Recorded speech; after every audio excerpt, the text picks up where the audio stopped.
Gav, Carrick has done it again. Yeah, listen, man. Michael Carrick still unbeaten. Crazy, innit? It just goes to show, innit, that what could have happened this season. If the club managed to sack this Ruben Amorim a lot earlier. And yeah, Carrick, man. How many games that been now? Is that? What, 6 or 7 games? I think now, undefeated. So yeah, man. Again, I didn't see the game. I missed the first half, and I caught the second half. Well, I caught about 20 to 25 minutes of the second half. But okay, again, we were 1-0 down.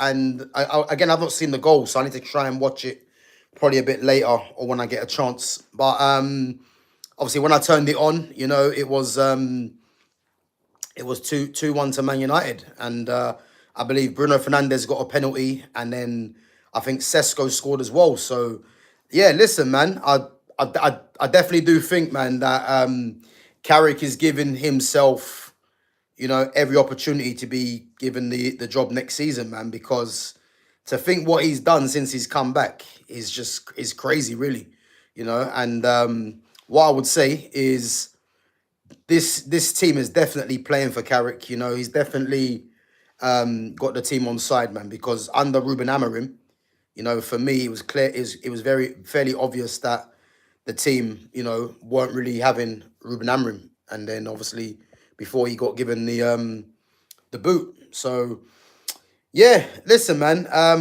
But guys, I'm gonna rely on you guys to let me know who played well. As I said, big up to Fitz, big up my guy, each and every time.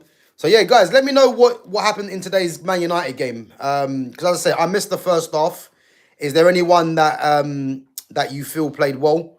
Because again, as I said, I missed the first half, so I need to kind of catch up and see what happened. But from what I see in the second half, yeah. So from what I see in the second half, I thought Casemiro again, was class. The amount of times he was intercepting, the pass. I think again you can kind of see Casemiro's passion for playing for Manchester United. Trying to win every ball. And as I said, I'm just hoping that there's some sort of chance that we can kind of, sort of contract out with Casemiro. Because I thought he was very good. Again, from what I see in the second half, I thought Ahmad when he come on was very good as well. Ahmad looked very good when he came on. Sesko as well. I've seen the header. Great header from Sesko. Very good cross from Bruno Fernandes as well. And just going on to Bruno Fernandes again, guys. If anyone has seen the game, please let me know how the game went on because I missed the first half. But from what I see of Bruno Fernandes, because I think people are gonna jump on the bandwagon and start saying, this is why Bruno's our best player and all this other stuff. And again, this isn't about Bruno Fernandes. I just call what I see. And again, he's a penalty taker. I believe he had an involvement in how the penalty was given as well. He's crossed to Benjamin Sesko. Again, that's what I call an assist. Great cross and a great header from Sesko. And obviously Sesko's prowess in the air, is ridiculous, really. So yeah, big up to I Am Titanium says he wasn't that great today. And again, from what I see in the second half, he was giving the ball away a lot. There was a couple of things he did do well. Two things that I noticed in terms of the Cruyff turn that he done. And then obviously the slide tackle pass to, I believe it might have been Dallo to keep possession. And obviously from the corner, he managed to spray the ball out to Brian Mbeumo again. And that's the two things that I pointed out from Bruno. But again, people are just going to say Bruno's played well because he's got 2 GA. You know what I mean? And this is what football has definitely come to. But again, I'm going to rely on you guys to let me know. And big up to Titanium says he wasn't that great today. But why are we surprised? I think Bruno has a lot of these games, and I think it's definitely a moments thing with him, and but again, the fact that he was involved in the 2 goals to get us the 3 points is what matters, really, and that's the main thing that I'm interested in, really. But yeah, from what I see of him, I didn't think he was great. There was a couple of good bits, but again, he got the goal and the assist from the penalty spot to help us on our way. I thought Cunha looked sharp. Cunha when he was getting onto the ball. I believe he had I think he win the penalty as well for the first goal. But again, Cunha for me, he's a maverick. You know what I mean? When he gets onto the ball, it's one of them things where definitely something's gonna happen. And I think next season I can see Cunha, coming into his own. And I definitely do believe if he's playing the more central role, you probably get more out of him in that sense. Brian Mbuemo, from what I see, and again, I don't really rate Brian Mbuemo highly. I'm gonna keep it consistent, because Brian Mbuemo for me, he's someone really that if he's not getting a goal, what is he actually his benefit to the team really?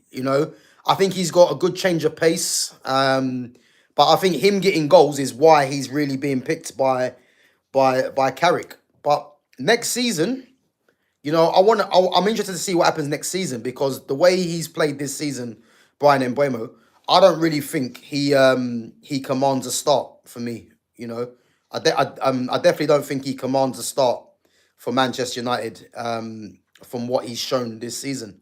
So let's see what happens. How high do you rate Sesko?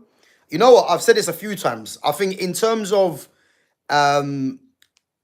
strikers in this era right now, as we know, there ain't too many strikers that are going to be gettable. So let's be honest. Well, when I say gettable, if you think of the best strikers in the world now, we can't get them, and it's either we can't get them or they're obviously getting on a bit. So when I look at Man United's two strikers in Sesko and Joshua Zirkzee, for me, the combination there is very good. You got Joshua Zirkzee, who's very good with his back to goal. As you can see when he come on today as well, he can hold the ball up. And then you've got Sesko that can run in behind. And as we already know, he's got a mad leap on him. So just based on that, I think I'm happy with our strikers. And the very fact that, Sesko came in, which meant that Rasmus Højlund went, it was an even better signing for me because at first I didn't really want Sesko, if I'm honest, because I thought Mateta, I thought Ivan Toney or Johan Vissa would have been better for what we wanted to do. But to be fair, I'm happy with Sesko, man. I think Sesko's been a very good signing. I think Sesko is starting more than Man United will look better as a team. And him scoring earlier is better than bringing him on late. What I would say on that comment, yeah, I think I disagree and I agree at the same time. Because I think Sesko has shown, that he does deserve more game time. But if you look at the 3 goals he scored off the bench, yeah, there is a reason why he's scoring them goals. Because, later on in the game, obviously the opposition defense are going to get tired. And if you got Sesko's physicality and his pace, he is going to threaten later on in games. And the prime example was the goal that he scored against Everton. Because I believe if that's a Sesko that's played the majority of the game, I don't probably think he gets on the end of that chance that Cunha played to Mbuemo, where Mbuemo played it in. So, yeah, I definitely do think that's got something to do with it, later on in the games. But again, him starting the game today, great header. Again, I didn't see the first half, so I didn't really see what he was like. But second half, he wasn't really getting into the game as much. But the winning goal, again, another winner, is what matters, isn't it? So that's the main thing. But yeah, no, I definitely do think the combination of attackers that we have, they all provide something a bit different. You've got the Maverick in Matthias Cunha. You've got the quality and the touch of Joshua Zirkzee. You've got the aerial ability, and the pacing behind of Sesko. You've got the ruthless kind of goal scoring of Mbuemo. And then Amad Diallo, for me, out of all them, is the best footballer, I would say. The most natural footballer along with Joshua Zirkzee. So yeah, I'm happy with our quartet of forwards, really. But I definitely want to see next season. You guys already know if you've been watching the channel for any amount of time. You guys know that we need to be moving on Bruno Fernandes irrespective of the goal and the assist today.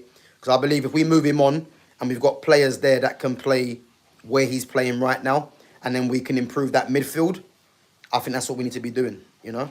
But yeah, let me know, guys. Who was there any standout performances today from any of the players? As I said, I missed the first half, so let me know what you think. You know, but 3 points, you know, joint level now with what's her face with Aston Villa, you know, obviously on goal difference. We got a tough game away to Newcastle, you know, and I know Newcastle have been in poor form, and I think a lot of that might be down to the fact that Bruno Guimaraes is injured. I'm going to say right now, because we're playing them on Wednesday, Newcastle on Wednesday, I think we might get a draw there. I'm not quite sure if we win, because I think it's going to be a difficult game midweek. You know, I think obviously if we get a win, man, it'd be great. But I think we might actually get a draw there. You know, so I think Newcastle are not playing great, but I do believe they'll in front of their home fans, man, they'll want to try and put a performance on. So yeah, I'm gonna say we might get a draw against them. You know, but let's see, man. Let's see. If they get rid of Carrick, that would be criminal. Anyone who thinks he doesn't deserve job is deluded. Yeah, listen, I agree. I agree. I think it's definitely fair to say that Michael Carrick's definitely in the conversation for next manager. You know, I think if we're looking at the elite managers that might be available, you know, if you're looking at Luis Enrique, you're looking at for me, a Zidane. You know, I've wanted Man United to sign to get Zidane before we even got Solskjaer in place. That's how long I've been pushing for Zidane, purely because of, you know, maybe a lot of it's nostalgia in terms of the player, you know, what he done at Madrid, even though they had a great team. So yeah, but if we're not going to get Zidane or Enrique, you can't really be sacking Carrick for anyone else, you know. And a lot of people would have been saying Oliver Glasner, you know, Iraola, etc. But what Carrick's done, you know, you can't sack Carrick, man. Let's be honest for what he's done, you know.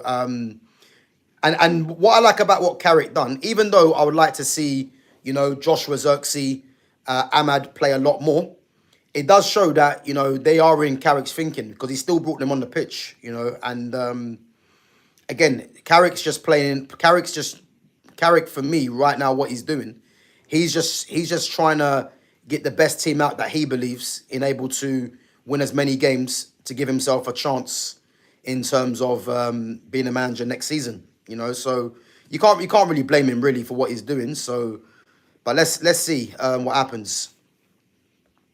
9 games to go. You're running out of time to keep them receipts, bro. Yeah, listen, Mambo, listen, or Mamba, should I say? I'm glad you're coming out with this energy. And again, I can't really blame you, because you guys, you know, you nicked a 2-1 today against Chelsea, you know, and as I said, man, keep it coming, because don't say I didn't tell you, Mamba. Don't say I didn't tell you, you know, because you would have thought you guys are about 10 points clear. Just remember, yeah, Man City have a game in hand and they still have to play you. So it's in Man City's hands. You know, obviously you guys are playing Wednesday, and we'll get into your team in a minute anyway against Chelsea. But you guys are playing on Wednesday, yeah, away to Brighton.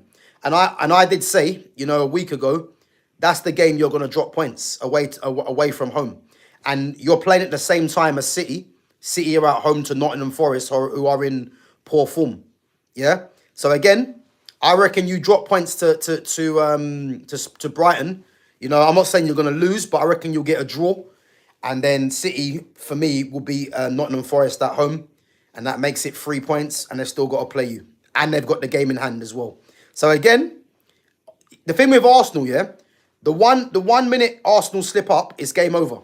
They have to win every game, really. Because I believe the way City are going at the moment, even the game against Leeds yesterday, you know, it wasn't a vintage Man City performance. You know, no Erling Haaland as well. But 1-0 clean sheet. And at this stage of the season, that's all that's required, you know. And as I said, man, they've still got the game in hand. So technically, yeah, you guys really are only 2 points ahead, and you still got to play them, because that game in hand, you know that they're gonna take full advantage of that, man. So yeah, I think Casemiro played really well. Yeah, I thought he did as well from what I see. But Casemiro's a top player, man. Anyway, he's a top player, man, and it's annoying that he's actually going at the end of the season, because with his experience and the way he's been playing since Carrick come in, it's annoying that he's moving on. But yeah, it is what it is, unfortunately. Stand-up performance was Luke Shaw going off injured again. Maybe get Anthony Gordon in the summer. Yeah, the thing is, again, I've not seen the Luke Shaw injury. As I said, I missed the first half, so I can only go by what I saw. And I'm gonna watch Match of the Day later anyway and see some highlights. But yeah, I mean, I heard he went off and Mazraoui came on, and from what I see of Mazraoui, like Mazraoui's just a top footballer, man. And again, I can't really compare it to the first half, but when Mazraoui's in possession, whether he's playing right or left back, the guy he's just got a certain amount of quality to his game. And from what I see, yeah, he was very good. Anthony Gordon in the summer, not for me, not for me. I think the one player, because the reason I say no to Anthony Gordon is because we've got someone that is more direct and has a bit of pace in Mbeumo, and I think you don't really want to be having too many of them sort of players. I know Gordon's very industrious, but for me, like if we've got Cunha playing out there and we can move Cunha into the 10 as well, then for me, if we're looking at Premier League proven, Iliman Ndiaye for me is someone that we should be looking at, if we're going to improve that position. So, and again, Gordon, Newcastle are not going to sell Gordon for cheap, because if you remember, didn't they buy him for something like 50 or 60 million anyway?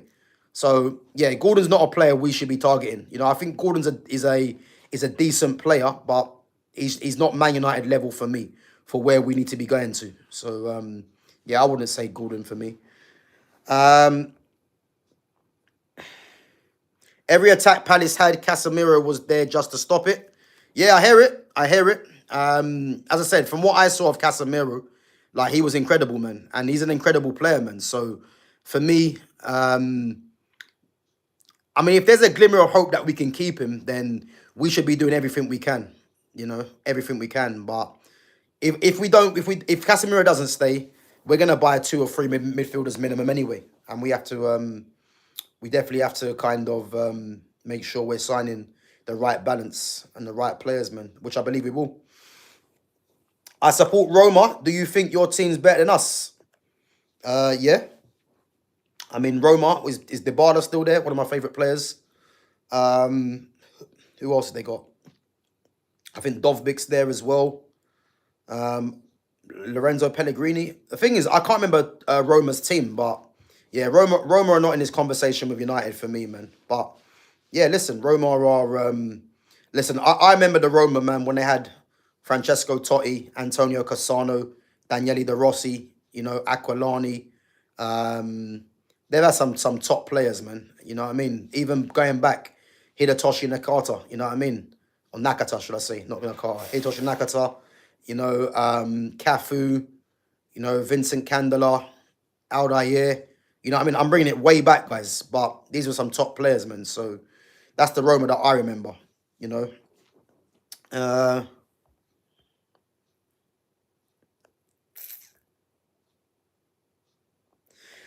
Right, one for the notes again. Fitz, big up, my guy. Make sure you're taking them notes down, bro. So, Mamba's saying we are ending City at the Etihad. I'm 100% confident.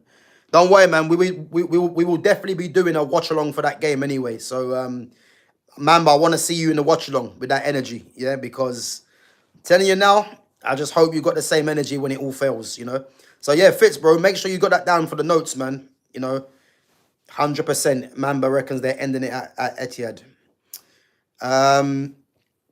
Big up to Christopher McGrath as well.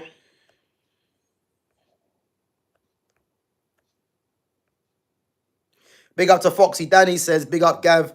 I hope you're doing well. Yeah, I'm good. I'm good. Hope you're well too. Had a busy day today. As I said, I was out, training and missed the the first half of the United game.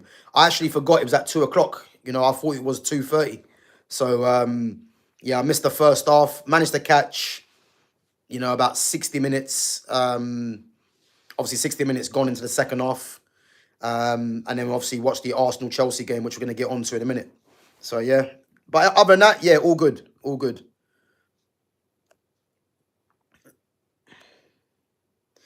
Big up to Sesko, reminding me of a prime Dion Dublin currently. Yeah, big up to Pom Pom, man. Glossy Pom Pom. Big up, man. Listen, that header, man, I've seen the header, and the header was... But again, his leap, yeah, is ridiculous. And he's a tall guy anyway.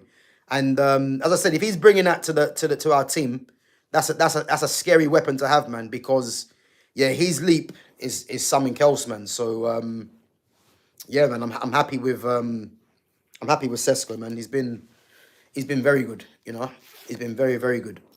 Oh, in there, man. Yeah, he's been very good. But yeah, I think he's got something like what, 6 or 7 goals in the last. Is he got 6 goals or 7 goals in the last 8 games, something like that? I can't remember. But yeah, Dion Dublin, nah, let's not do that, man. Like that Dion Dublin was poor, man. I watched Dion Dublin, he was poor. You know what I mean? You can't be saying that Sesko's like Dion Dublin, man. Nah. Let's give Sesko some more credit, man, than that.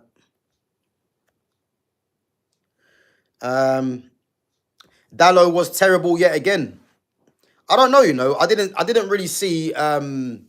I didn't see the first half, but from what I heard the first half was poor. Obviously, I think Lenny Yoro might have been at fault for the goal. But yeah, no, from what I see, I didn't really see Dallo do too much wrong. Again, I got to watch the game again, man. So yeah. Semenyo is keeping them in it. Just about. City are a small club compared to the mighty Arsenal. The thing is, yeah, you see Semenyo, yeah. Semenyo needed to step up yesterday because there was no Haaland for the goals. So if Haaland's not playing, between him and Marmoush, they've got to be firing, and one of them scored yesterday. So yeah, it is what it is, man. Let's see. Do you think Arsenal going to bottle it again this season? Yep. I'm gonna keep it consistent. As I said, I actually forgot that City had the game in hand a couple of weeks ago. I forgot they had a game in hand. The very fact that they've got the game in hand makes it a problem for Arsenal, because Arsenal are now in a situation where they have to keep winning. Because as soon as they slip up, this is when the problems are, because, City are going to be putting teams away. They got Forest next game. I expect them to win that game, no problem. And then, they're playing at the same time as Arsenal. So Arsenal go away to Brighton, and that's not going to be easy. So again, they've got the game in hand, and they've got to play Arsenal still. So this is why. Dublin is a good TV presenter. No, he's not, man. He's terrible. He's one of the worst commentators I've ever heard, And then that guy spends more of his time on Homes Under the Hammer. And he needs to stick to that, because when it comes to this football, I don't want to see that guy's face again. He's one of the most annoying, worst commentators I've heard, because he's just there to lick arse, you know what I mean? And yeah, he's an absolute disgrace there on Dublin, you know what I mean? Homes Under the Hammer, man, is where he needs to stick to. Is he even good at that? I don't even know. Bruno played well, to be fair. I know you don't rate him. Yeah, listen, I'll keep it consistent. I don't rate Bruno to the level that many people do. And it will always be like that, because I've seen too many top players for that to happen. But with me, there's no agenda. I just call what I see, and I don't really follow the narrative. I don't really follow what everyone else wants to say. I just give my honest opinion, whether people like it or not. And as I said, I didn't watch the first half, so I can't really judge what Bruno done. The second half, from what I see, he was doing a lot of the same things that really hasn't really changed from his game, in terms of forcing the ball, turning it over. But the two things he done well for me in the second half was the little Cruyff turn and the slide tackle pass to Dallo, and then the half volley back to Mbeumo out wide from the original corner. You know, that's what I see him do well, and I'll give credit where credit's due.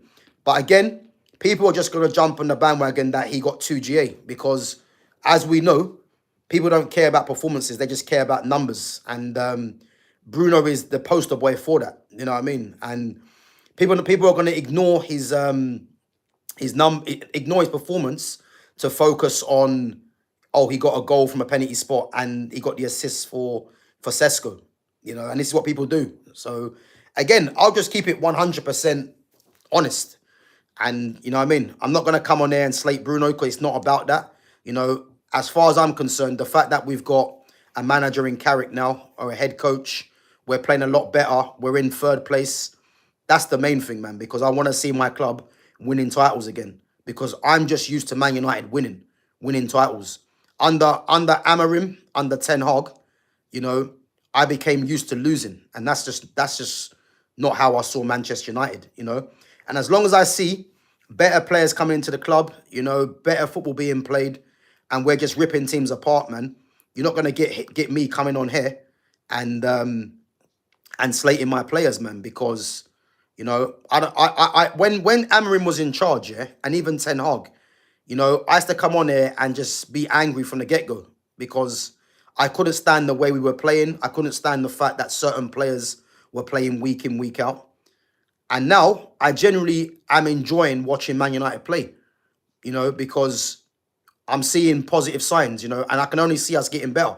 The fact that we're in third place right now, 8 points off of Man City in second, you know, I told you guys already, if Carrick, if Amarim was sacked earlier and Carrick come in a lot before, we'll be in a title race right now.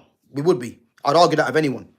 So yeah, man, that's how I see it. But in terms of Bruno, we still need to get rid of Bruno Fernandes next season. Like, my mind's not going to change because the thing for me, I don't want people start saying now, oh, let's keep Bruno, let's give him more money, and then you know when Bruno does start doing his nonsense again, people are going to be saying, oh, we should have sold him. I don't want to be seeing that. So let's just strike now while the iron's hot, yeah, and you know, end of the season, let's just move on and just revamp that midfield, man. That's what I want to see. City have got big games to play in between Premier League games. Let's see. But so have Arsenal. So have Arsenal. So, yeah. I know City have got to play Chelsea away soon as well.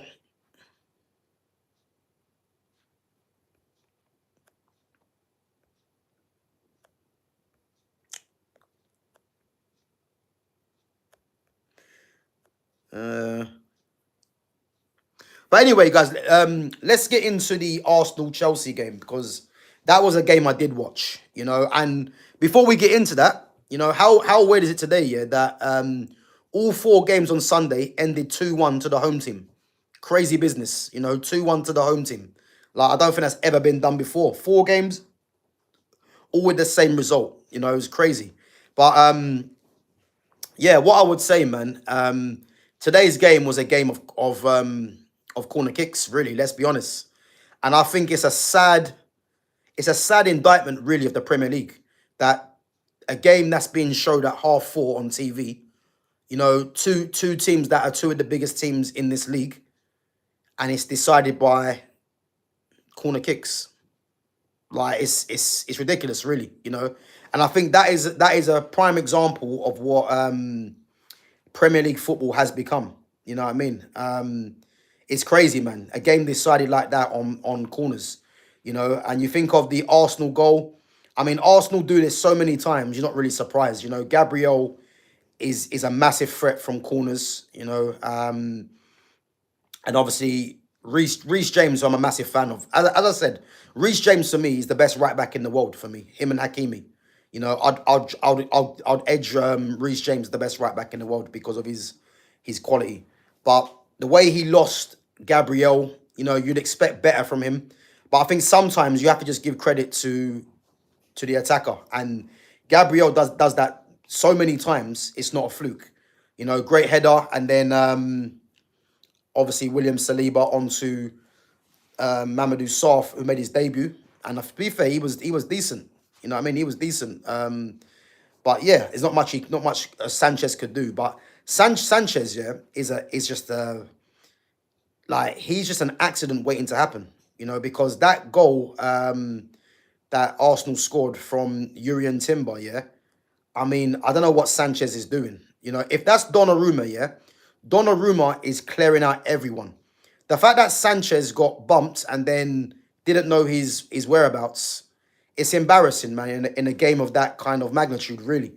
And I think he cost his team, really, I would say, because a stronger keeper doesn't allow that. David Raya, to be fair, I'm not a massive fan of David Raya, but what I would say is that David Raya is proven a difference maker for Arsenal this season.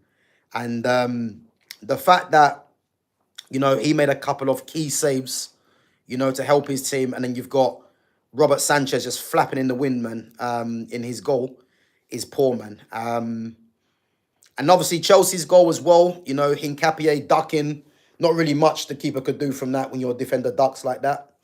But yeah, man, the game was decided literally by corners, which is poor, man. In terms of performances, if you go on to Arsenal, I thought Raya was good, made some good saves. Gabriel, to be fair, played well, him and Saliba. But again, Arsenal's defensive structure doesn't really leave Gabriel and Saliba exposed because they've got Zubamendi and Declan Rice in there. Obviously, Declan Rice could be injured, which will be a problem for Arsenal. They plug the gaps, and it's like when you've got aggressive centre-back in Gabriel, it's one of them things where, he's going to have a certain level of a game, really, if he's got that protection in front of him. But I thought him and Saliba were good. Hincapié, I thought Hincapié was decent as well, but I have to say, man, you see Chelsea, Liam Rossini, yeah, he should be fining Pedro Neto because Pedro Neto, yeah, was poor throughout the whole game. And what I would say is that the fact that he got sent off for trying to take out Martinelli, that when it comes to decision making, that is some of the worst decision making I've seen. All he had to do, yeah, was just match Martinelli's run. And then Martinelli, the kind of player that he is going to run it off the pitch anyway. You know what I mean? And the fact that he tried to lunge, go for the ball, completely miss him, knowing that he's on a yellow card as well. If you're Chelsea, you should be fining him because he's probably cost your team. Because I think if Chelsea still had the 10 men on the pitch, they probably could have got an equaliser in the end. And he's killed his team like Pedro Neto. So I thought he was poor. But Hincapié didn't really have much trouble from him, really. I mean, the fact that he ducked for the goal was poor. Timber, I thought was good. I don't think he really had an issue out there. But again, Cole Palmer was just drifting infield, which meant that Enzo Fernandez was kind of coming out to the left-hand side to kind of, not be a wide player, but just kind of pack the midfield, which meant that Timber really didn't really have too many players to mark in that sense, and he could help out and join in with Saka, But I thought he was good and got the winner. Declan Rice, I didn't think was great today, but the one thing Declan Rice does give you, which everyone knows anyway, is that Declan Rice is a tireless runner, and he'll run all day. The bit where he, I think he got the injury, or it looks like the injury was part of it, was when the ball got played through and he's got to the ball, tried to play it back to David Raya, and it went out of play over David Raya. But I don't think he was great, Declan Rice, but again, when you're in a lead, he's probably one of the best players. He's probably one of the best players for Arsenal when you're in the lead because, he plugs gaps and stops attacks really. But yeah, no, I thought he was decent. Zubamendi, didn't think he was great, if I'm honest. I thought Zubamendi was having problems really with Cole Palmer dropping in and in the half spaces really. And you can tell that Arteta changed it mid-game as well, because if he's noticed that Gabriel was moving forward a lot more to plug that gap. And the reason he chose Gabriel is because Gabriel's aggressive to get onto Cole Palmer and force him back, which meant you can rely on the pace of Saliba up against João Pedro. So again, yeah, I think I think the tactical switch he made by doing that kind of nullified what Chelsea were doing, because I think in the first like 15, 20 minutes, Chelsea were causing Arsenal problems, and then obviously you can tell that Arteta made a slight change. Eze, again, another game for Eze where it's a game that kind of passes him by, and again, the way that Arsenal play doesn't suit Eze. Eze is someone that he needs to be on the ball constantly in the threatening areas. But Arsenal play a lot of their game back to front, and what they do, Arsenal, is that they look for Bukayo Saka a lot of the time, and you would say the majority of the play, is more geared to getting Bukayo Saka the ball. Whereas the kind of player that Eze is, if you look at Crystal Palace, for instance, they were giving him the ball a lot more than what he's getting at Arsenal, and sometimes he becomes a passenger for Arsenal. So I don't think he was that great. Gyökeres, again, was a poor game from Gyökeres. I think Gyökeres' highlight of his game was when he tried to dive for the penalty, when Chalobah tackled him, and then he tried to buy the penalty, But again, these kind of games against the better teams, like, Gyökeres ain't gonna do nothing. And that's not to get onto Gyökeres. Gyökeres he's a flat track bully. You know what I mean? He gets goals against teams that are struggling, really. But today he was nowhere to be seen, and again, man, like another poor display, really. But it don't matter, because obviously his team won the game, and that's all the fans are going to concentrate on. Trossard again was quiet, couldn't really get in the game. Couldn't really get in the game. I can't really remember anything that Trossard did, really.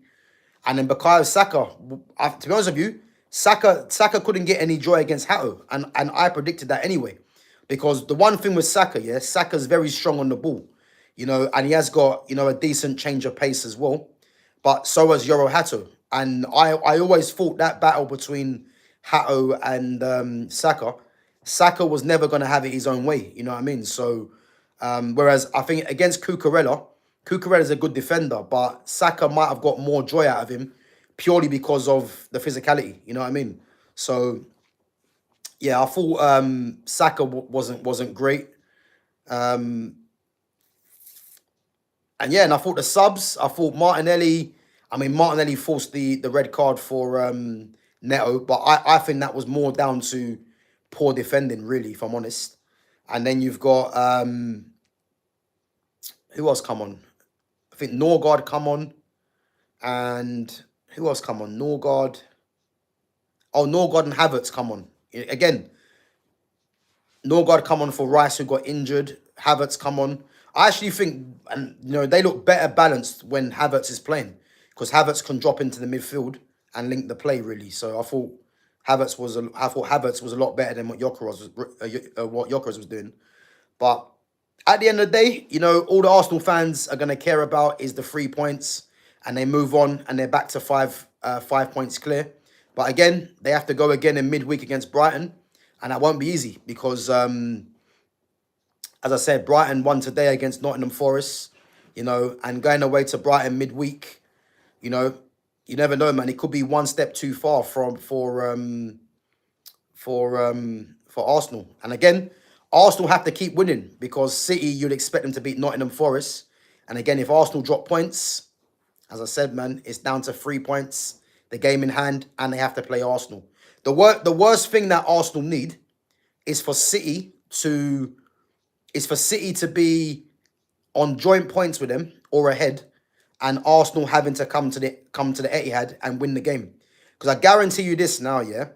If Arsenal open up against Man City, it could be problems. Knowing that they have to go and win the game, it could be problems. So, as I said, they got a couple of weeks before they play each other. So let's just see, man. They got obviously the League Cup final as well. So let's just see what happens, innit? But yeah, man. Obviously, let's go into the Chelsea before I get onto your questions and comments as well. So Chelsea, Robert Sanchez was poor. You know what I mean? The second goal, was down to him. You're the only person in the box that can use their hands, and you mean to tell me a little barge, you can't really show your presence, and you've kind of cost your team along with Neto as well in that game. I thought Reece James for me, as I said before, Reece James for me is the best right back in the world with Hakimi. I'd argue that of anyone. I thought Reece James, his quality is just there, consistently. The one thing he'll be annoyed with is him losing the header to Gabriel, which you kind of expect anyway, because Gabriel's obviously taller than him.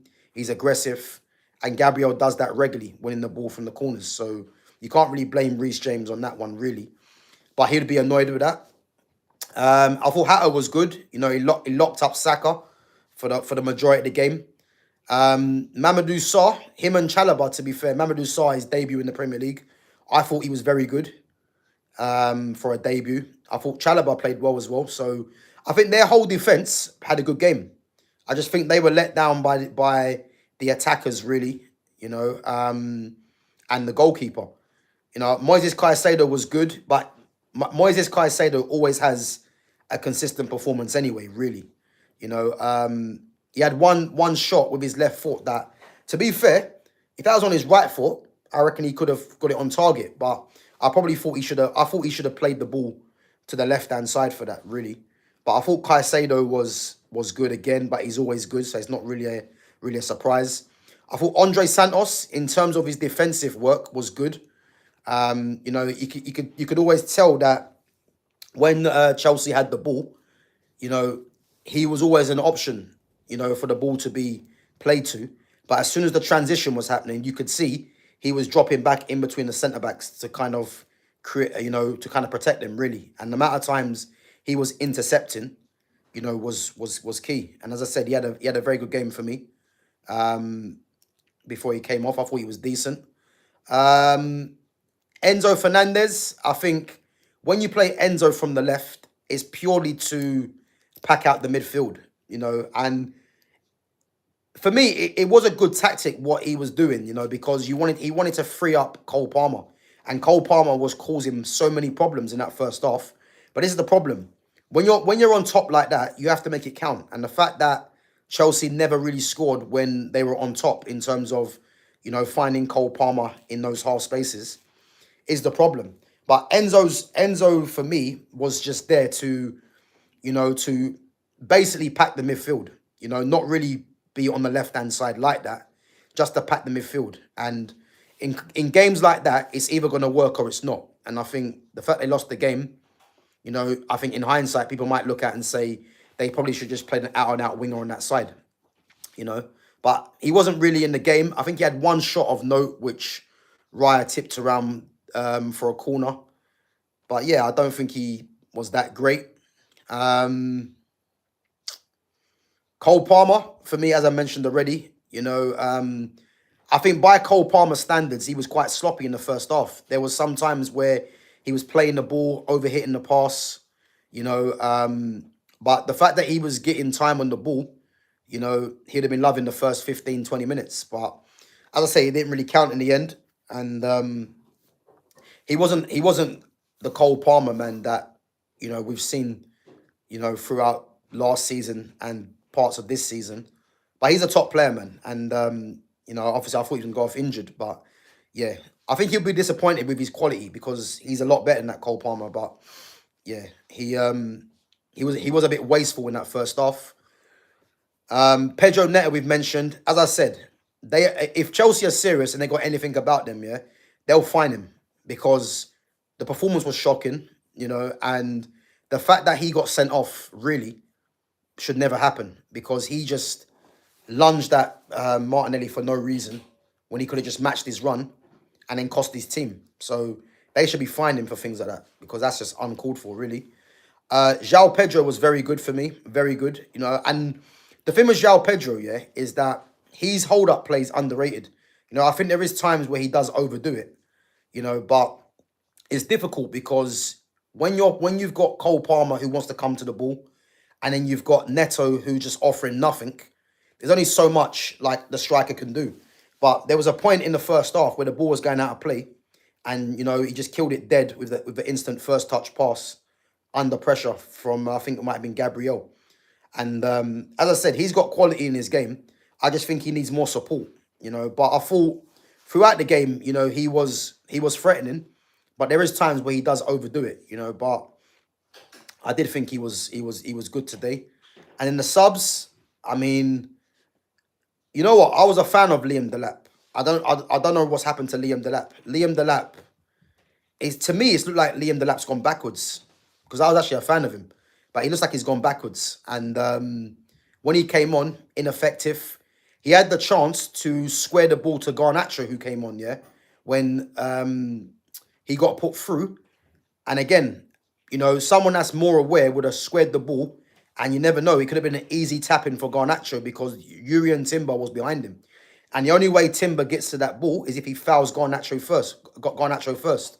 So again, yeah, the lap for me I think he's gone backwards, you know. So I'm not sure what happens next season with him, you know, because João Pedro, you know, coming in for his first season, he's clearly been, you know, the standout between him and the lap. So he was poor. Garnacho had that one chance, the one moment, you know, where he crossed the ball in, and yeah, a bit more pace, he probably would have gone in. But other than that, you know, Garnacho's shit, really. Let's be honest. So yeah, that's that really. Who else come on? Lavia come on, and it's good to see Lavia back in as well. I mean, I'm a massive fan of Lavia, but he just can't stay fit. But he's a top player. He come on, look decent, look very good as well. And who else come on? Forgot. Oh, Malo Gusto. And again, it's difficult when you're down to 10 men. You're trying to just stay in the game, and hopefully a chance comes your way, really, you know. So it was difficult, man. But again, Arsenal, 5 points, you know, clear at the top. As Mamba said, there's 9 games to go. You know, maybe for Arsenal, but there's 10 for Man City. So, as I said, man, there is a long way to go, and I believe Arsenal have got 7 games this month. You know, and obviously Declan Rice got an injury. You know, let's see what they can do in these 7 games. We'll see what happens. But Chelsea are in trouble, man, because that Champions League spot looking like it's getting away from them. Let's go on to the questions, guys. Big up yourselves. Guys, make sure we're smashing the likes as well. And make sure you're subbing to the channel if you're new. And make sure you share the channel. Got quite a few bits of content coming out next week, guys. So keep your eyes peeled, man. There'll be some good content. And obviously, we are going to be live tomorrow, normal time at 5:30 with our normal stream with myself, Fitz, and Jonas. And then we are going to be live on Wednesday with me, Fitz, Jonas, and Owen coming on as well. We're going to do our Liverpool all-time 11. You know, and as I said, you know, the all-time 11s we've been doing, we've done Man United, we've done Arsenal. We are going to be doing Liverpool on Wednesday. And I'll be honest with you, this Liverpool one has been quite boring because, you know, they have really struggled with players, man, back in the day. You know, I mean, the only excitement I see from Liverpool, yeah, was their attack. Because anything apart from their attack, yeah, it's criminal, man. It's you know, man's having to try and fit in players like Marcus Babbel into a team. Marcus Babbel at right back, you know, Lucas Leiva, Jimmy Traore. Like, that's how bad it is. You know what I mean? So yeah, man, we'll have to wait and see, man. But yeah, make sure you guys come and follow us on Wednesday anyway. Come and support the channel and get involved. Let's see. Man U scored from corners this season, second most behind Arsenal. Yeah, I hear it, man. I hear it. I don't really rate it, but I'm not sure what point you're trying to make. But yeah, listen, man. I don't really rate it like that. If you do, then cool, man.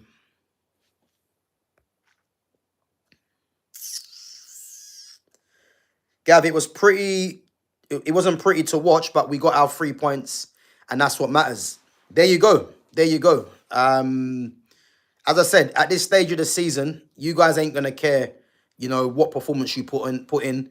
It's just getting the 3 points. I hear it, but I'll keep saying this. The fact that City have a game in hand, this is where you guys need to be worried, because that game in hand really, you know, that game in hand really makes it 2 points. I'm looking at it as 2 points that Arsenal are ahead, because if Arsenal didn't have to play Man City, I would say, do you know what?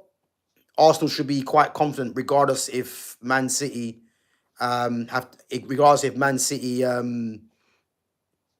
to play them. But because Man City got the game in hand and they have to play them, it's all in Man City's hands. I'm telling you. So Yeah, but again, you guys beat Chelsea, a poor Chelsea, really, and that's what matters.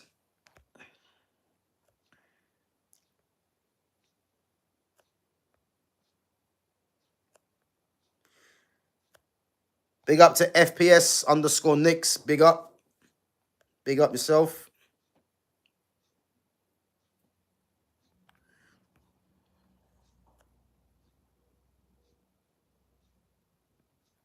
So Arsenal keep winning, City forever playing catch up. Listen, listen. You guys are playing Wednesday, so you're playing the same time as them. As I said, I believe Arsenal dropped points against Brighton away. I'm telling you this, guys. You've heard it here, yeah. Arsenal are going to drop points against Brighton. City are going to beat Forest. I'm telling you. And then it's going to be 3 points. And then City have the game in hand. And then they play Arsenal. So I'm saying this now, yeah. Do not be surprised if at some point in the season, Man City are 6 points ahead of Arsenal. You know, it might look like a long shot right now, but do not be surprised if City are 6 points ahead of Arsenal. You know, because it could go that way. It could literally go that way. But at the moment, Arsenal are in the driving seat. They are just.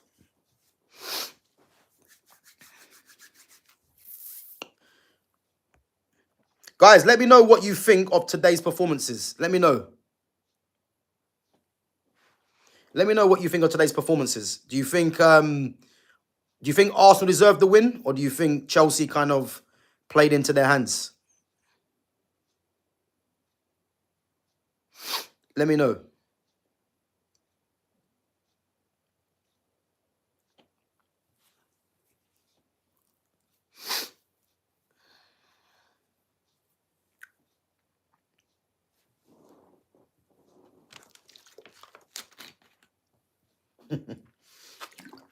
Fitz, I hear you, man. I hear you. 15th of March, City will be top of the league.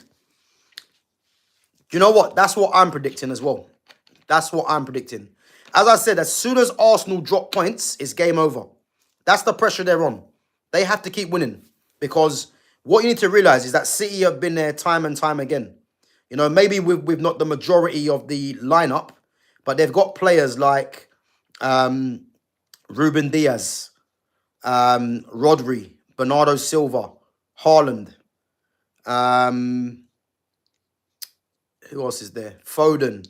They've got players in their squad, yeah, that have been there before.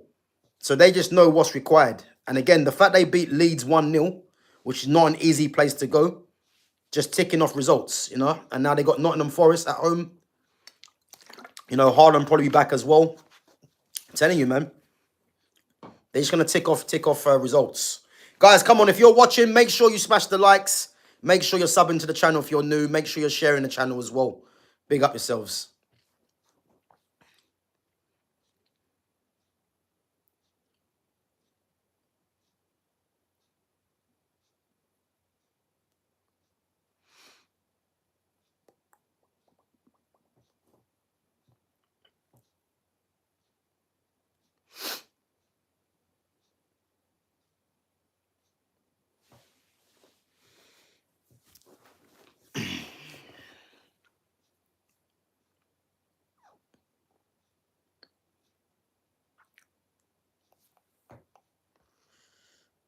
But yeah, Man United, boy.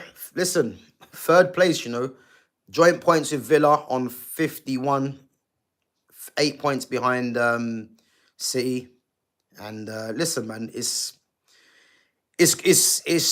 refreshing, man, to see Man United. You know, just I'm literally looking at every game we play now and just thinking, yeah, that's 3 points because that's the kind of run we're on.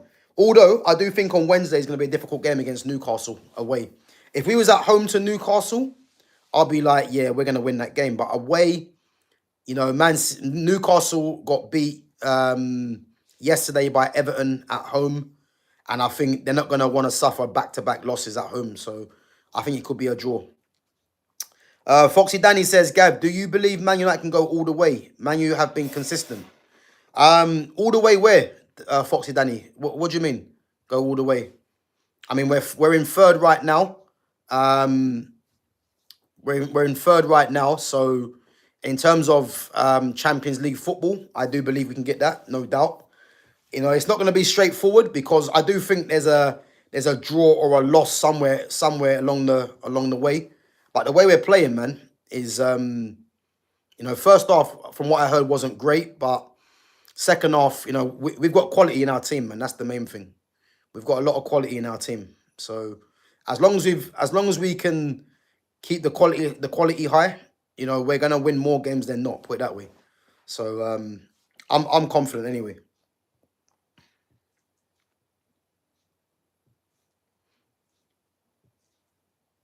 Yeah, I mean, to be honest with you, third place is no trophy, but from where we've come from, you know what I mean. Third place should be our target at the moment because we've given ourselves too much to do because we didn't sack Amarim in time. We've given ourselves too much to do to do anything more than that, really. But I'll tell you this now: if Carrick had come in, start of the season, you know, with what he's done so far, we'd be in a title race with City and Arsenal. I'm telling you, I'm confident of that. I'm so confident of that. But yeah,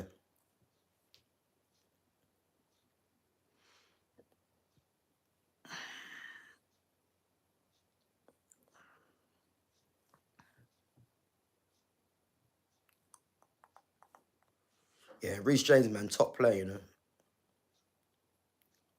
Me, guys, you know what? Me personally, yeah, I just want this season over and done with. I want this season over and done with, and I want to see our business in the market, man. That's the only thing I'm looking forward to, because I just got a feeling that we're gonna do something special in this market, man, and then we can really see what's gonna go on next season. Because I believe if we get our midfield sorted out, you know, we get our midfield sorted out, we get if we get a left winger or a left back, we're on a title charge next season. I'm confident of that.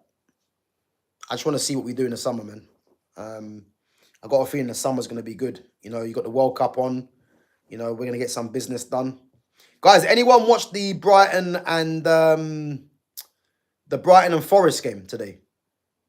Obviously, Baleba against Elliot Anderson. Who won that battle? If anyone's seen it.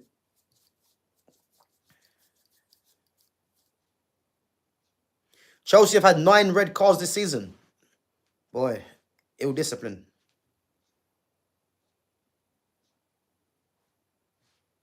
That top three, man, is a familiar top three that I'm used to. Arsenal, Man City, Man United. What, Liverpool? Yeah, Liverpool on 48. Yeah. So Liverpool 4 points off United. And we've still got to play Liverpool as well at home. Arsenal don't have a top 5 striker. They don't have a top 5 creator. But the one thing that matters in this league is VAR, and it's in their pocket.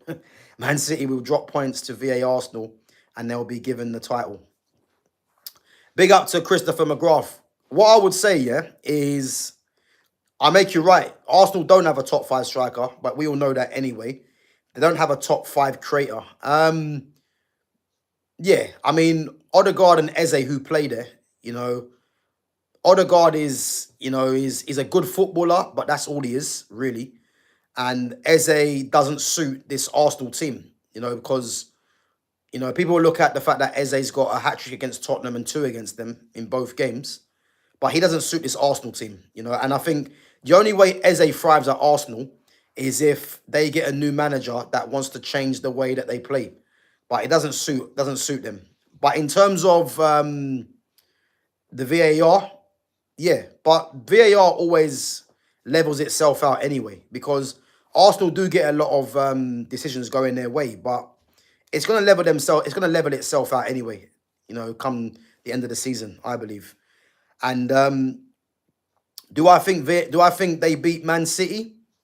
The reason I say that they won't beat Man City, a lot of it's going to be dependent on where Arsenal are, because what I would say, yeah, if Arsenal are top going to Man City, you'd probably say that the way Arsenal's team are set up defensively, you could probably see them nicking a draw against Man City, But the worst thing for Arsenal is if City are top, and Arsenal have to go there to win. Because the one thing with City, yeah, they've got pace on the counter. You think they've added in Semenyo as for his pace now. Doku's got pace. Haaland's got pace. You know, Marmoush is not slow. So they've definitely got pace on the counter. Savinho's got pace as well, who's back. So the thing is, if they really wanted to, they could sit in, play the ball around Arsenal and catch them on the counter if Arsenal try and go for the game. So this is where it's going to be key.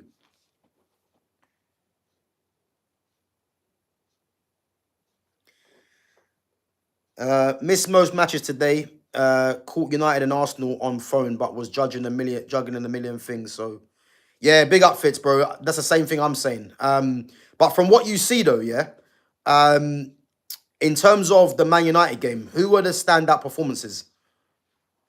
Who were the standout performances, or who do you think didn't play well?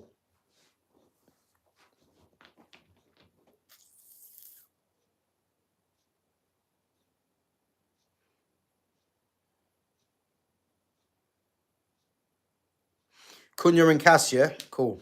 Okay. Yeah, from what I see, Casemiro was very good. Yeah, from what I see, Casemiro was very good, you know, and Cunha was a threat, man. He was. Leon beating Marseille 1-0. Mad. As long as we have Saliba, Gabriel, Timber, and Rice till the end of the season, I'm confident.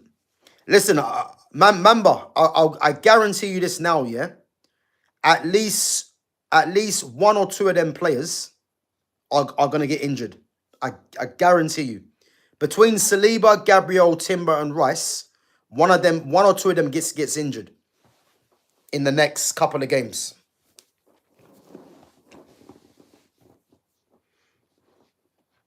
You know, and the thing is as well with Arsenal, yeah?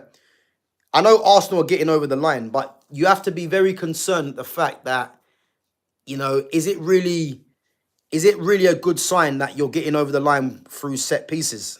You know, it's not really a good sign because, you know, those set pieces are not going to work all the time. You know, and again, let's see what happens against Brighton, because one thing we know about Brighton are a very good footballing team, and you guys beat them 2-1 earlier on in the season. You know, if it wasn't for a great save from David Raya, it ends a draw. So, as I said, man, they'll be at their place as well. They just beat Forest 2-1 at home, so they'll be confident. So yeah, let's see, man. Let's see what happens.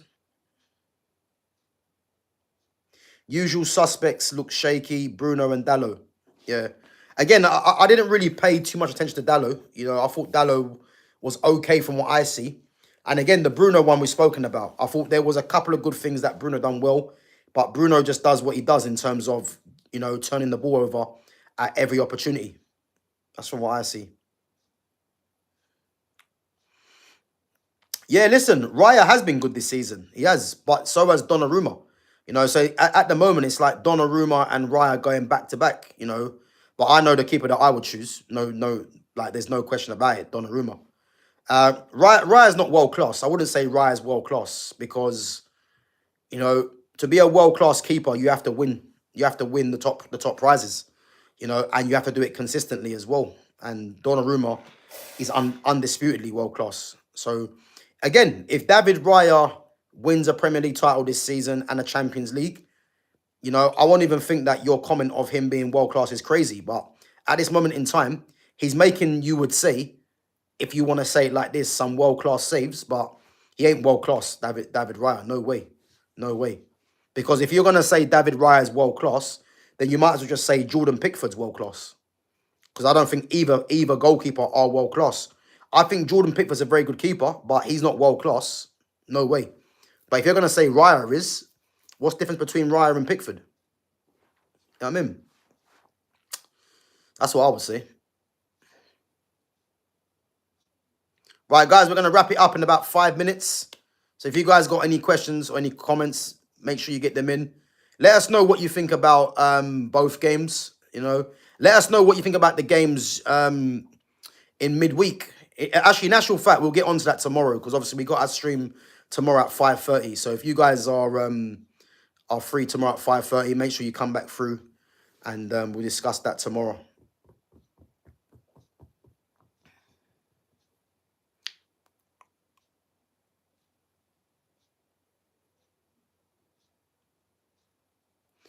Do you think Tottenham will go down? Um, I actually don't think they'll go down as bad as they've been. I don't think they'll go down. I think they'll just survive in it. But I'll tell you now, it's been a disaster of a season, man. Disaster of a season. But yeah, I don't think they'll go down. I think they'll just about survive. But their run of games, I mean, what's their run of games? I think they got tough fixtures, man. So you never know. But I think them against Fulham today, I knew Fulham were beating them anyway because Fulham are very good at home and they've got a very good team and a coach in Marco Silva. So I knew they weren't going to beat Fulham, man, to be honest. But so what are they on? They're on 29 points. And then, because Forest have got Man City, and you expect Man City to win that. So that will give Spurs probably the cushion. And then West Ham got beat. Burnley got beat. Wolves. I mean, Wolves having like a little resurgence, but they're too far gone, Wolves, anyway, for me, even though they beat Aston Villa. Oh, guys, I just seen the goal from Palace. Yeah, to be fair, Euro's got to do better there. Euro has to do better there. Lacroix just lost him. He's got to do a lot better there. But in a sense, I'm surprised Harry Maguire wasn't marking Lacroix because Harry Maguire is the best in the air for United, and you would have thought he'd be marking their biggest threat in the air, you would say. So I'm surprised. But Euro has to do better than that, though. He does.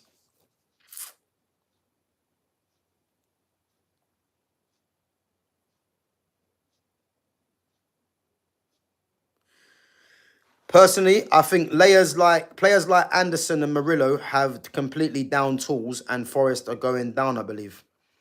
Again, I haven't really watched Nottingham Forest lately, so I'm not too sure. But one thing I will tell you, yeah, because someone did actually comment back to one of my earlier streams about in regards to Lisandro, yeah, and again, I'll explain it one more time before we wrap it up, yeah, but. There's been talk about Lisandro being moved on, yeah, or his contract's running out, yeah. Now, for me, Lisandro for me has been good under Carrick since he's come in, yeah. Big up to James William, man. Yeah, I'm all good, man. Big up. What I would say, yeah, Lisandro has been good under Carrick, yeah. But what people need to factor in, yeah, is that Lisandro's on about 120 a week. Now, if he wants a new contract, for me, you have to move him on. And I'll tell you why, yeah? Lisandro's what, 28? Which, again, I'm not saying he's old, yeah? But for what Lisandro gives us, we can get in other players. And this is why I mentioned, yeah, if you look at two left-sided centre-backs that could be potentially available in the summer, yeah? One of them's Mickey van der Ven, one of them's Murillo, yeah? Now, if we look at, for instance, Mickey van der Ven, people might say Van der Ven's not really a great defender, yeah? But what I would say, in football right now, you don't really need to be a top defender because there ain't really top attackers like that. If he was in the era of the R9s or the Batistuters or, the Suarez's, the Lewandowski's in his prime, the Benzemas, yeah? Then fair enough, I would say, yeah, it does matter. But what Van der Ven offers, yeah, Van der Ven's got pace and he's very quick on the recovery. And in this system that Man United are playing, you need to have centre-backs that are good in the wide areas. So Van der Ven's left-footed, he's very quick, and he's very good at breaking the lines with his dribbling or with his pace and his physicality, yeah? So if I look at that, what he has in comparison to Lisandro doesn't have the pace and doesn't have the sort of physicality that other attackers are going to look at and think, that player's going to give me a hard time, yeah? The one thing about Lisandro is that Lisandro is very competitive, yeah? But in the wide areas, he's very slow. So the reason why I think Van der Ven is a better shout than Lisandro is purely because Van der Ven's good in the wide areas. He's younger, and potentially he's got more that you can get out of than Lisandro for me, yeah? I think the only thing you can say about Lisandro is that Lisandro's probably a better leader because he's older, you would say. And on the ball, I wouldn't even say Lisandro's better on the ball than Van der Ven. I think he might look better on the ball, but Van der Ven for me he has the pace, he has the fact that he can break lines with his dribbling from deep, and he's a decent passer of the ball as well. So that's the reason why I would say if they were to sell Lisandro, it'll be good business to try and get a Van der Ven in who's younger and offers what I said. The other player is someone just mentioned in Murillo. You know, I think Murillo would be a top signing for United because Murillo's a very good defender to start with.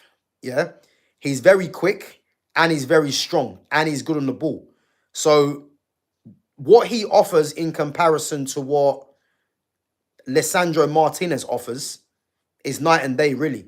Because the only thing you could say that Lisandro has over a Van der Ven or definitely a Murillo is probably leadership. But again, he's older and these two guys are younger, so you'd expect them to, as they get more experience, to assume that kind of role anyway. But to anyone that doesn't understand why I don't want to keep Lisandro, it's there. It's there, really. You've got two players that are younger for one. They're potentially better for me. And they offer what Lisandro does and more. So if I had the choice between two players, yeah, it was Van der Ven purely because of the Dutch link-up, yeah. But I think we shouldn't sleep on Murillo because I think Murillo's next club is going to be one of the top 6 teams. You know, I can see him. I can see him, yeah. And hear me out, guys, as well on this one, yeah. Hear me out on this. Actually, nah, I'm going to change my mind, actually. I was going to say Murillo would be a good signing for Man City, yeah, to replace Nathan Ake. But what I would say, you've got Gvardiol, you've got Guehi now, you've got Diaz, you've got Kusanov, yeah. But I think if Man City are clever, yeah, they could, yeah, do this. They could bring Murillo in and then have Gvardiol and Murillo as the two left-sided centre-backs, and then have Guehi and Ruben Diaz, who picks up injuries as well, as the two right-sided centre-backs, and Kusanov, yeah, and then probably move Nico O'Reilly into a more familiar midfield position. Again, I'm not saying that's going to happen because they don't actually need Murillo because they've got Gvardiol, you know, and Guehi plays as a left side centre back anyway. But if they're smart, they'll look at a Murillo for next season, you know, and think of bringing him in. You know, I'm just hoping that we can kind of look at Murillo or Van der Ven as a replacement for Lisandro. Because Lisandro, for me, is a player that his qualities can be replaced, you know. So both Murillo and Van der Ven are being looked at by Liverpool. But again, I'm not surprised. And guys, remember from the start of the summer, yeah? You know, I said this at the start of the summer. I said, why Liverpool haven't played a back three doesn't make sense with the players that they brought in. Florian Wirtz has come from a back three. So has Jeremy Frimpong, yeah? Not to mention, you've got Van Dijk, who's getting on a bit, isn't the same Van Dijk. And to even help Van Dijk, if he had Konate one side and a left-sided player like a Van der Ven or a Murillo either side, who have pace, that will help Virgil van Dijk out, where he can just organise and be the leader. Yeah, and I said this from the start, man. They should be playing a three at the back, Liverpool. The fact that they're actually targeting Van der Ven and Murillo, you know, are they targeting them because they're going to go to a back three, or is it a case where Konate might move on? Who knows? But we need to be looking at both of them as well, Murillo and Van der Ven. Because I like Aiden Heaven. You know, Aiden Heaven for me, he already, for me, Aiden Heaven has got the physicality and the pace over Martinez. Martinez has the experience, but again, Heaven's still young and he's still learning the game. So if you've got a Murillo or a Van der Ven coming in, and then you've got Heaven that can back that up as well, you know, our future's looking bright, man. That's what I will say. So that's what I'm more leaning towards, you know. So, yeah. But, guys, listen up. We're going to wrap it up anyway. Big up yourselves for coming on. As I said, we are going to be live tomorrow at 5:30 for our usual stream with myself, Fitz, and Jonas, obviously Liverpool fan. And as I said, make sure you guys come through and join us. And, yeah, let us know what you thought of all the weekend action of football that we're going to discuss as usual. Um, and obviously, we are going to be live on Wednesday with us three and with Owen as well for the Liverpool all-time 11. So it's a regular stream that we've been doing. We've done Man United already, we've done Arsenal last week, and now it's going to be Liverpool's turn, which again, it ain't going to be that enjoyable really. But yeah, I think we'll have to get into that one. And as I said, yeah, make sure you check out all my other content as well. Got some other content coming up this week as well. So yeah, keep your eyes peeled for that. And as always, keep supporting the channel, guys, and keep spreading this channel as well to others so it gets more traction. Would be much appreciated. So yeah, big up yourselves. As I said, make sure you smash the like button on your way out, and make sure you sub to the channel, and make sure you share the channel. And yeah, guys, we'll catch you tomorrow at 5:30. Big up yourselves. Big up to all the mods as well. Big up to all the newcomers. And yes, guys, catch you tomorrow at 5:30. Take it easy.